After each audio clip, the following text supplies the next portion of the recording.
चलिए दोस्तों बात करते हैं एक और नए क्वेश्चन के बारे में। इस क्वेश्चन में एग्जामिनर ने कहा है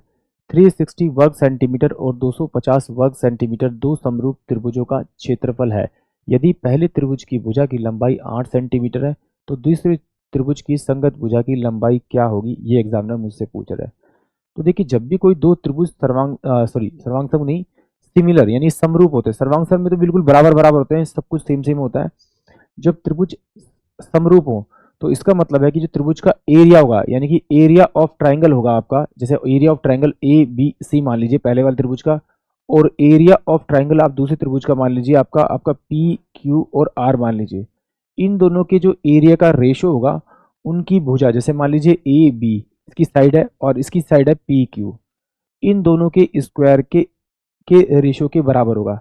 यानी कि जो पहले वाला त्रिभुज है उसका जो एरिया है, जैसे यहाँ पे 360 दे रखा है और दूसरे वाला दे रखा है आपका 250 दे रखा है, इन दोनों के जो एरिया का रेशियो होगा, अनुपात होगा, वो इनकी भुजाओं यानी कि पहले वाले की भुजा का कितनी है 8, इसका स्क्वायर किया, दूसरे वाली भुजा मान लेता हूँ x, उसका स्क्वायर, इसके अनुपात जो होंगे वो बराबर होंगे। तो अगर इसको सोल्व करेंगे तो कितना आ जाएगा मेरे पास में, ये आ जाएगा सोल्व करने पे आपका 8×8 = 64, यानी कि 8 इंटू में 8 तो मेरे पास ये हो जाएगा और ये मेरे पास में x का स्क्वायर हो जाएगा। इससे मैं इसको काट लेता हूँ आपका, तो ये क्या हुआ 4 दूनी 8 और 4 निम 36 हो जाएगा आपका।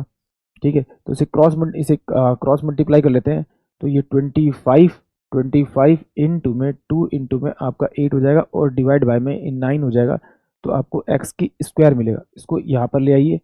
तो आपको इससे बाहर वैल्यू मिल जाएगी, यानी 25 का 5 इंटू में 4 बटे में आपका 3 इजकल टू में आपका x आ जाएगा, यानी कि वो दूसरे वाले ट्रायंगल की साइड मिल जाएगी, यानी कि 5 चौक 20 बटे में आपका 3, तो यानी कि 3 6 18 6 2 बटे में 3, 6 सही 2 बटे में 3 इस क्वेश्चन का करेक्ट आंसर आएगा, यानी कि ऑप्शन जो सी है वो इस क्वेश्चन के लिए करेक्ट होगा। आई होप आप सभी को क्वेश्चन समझ में आया होगा।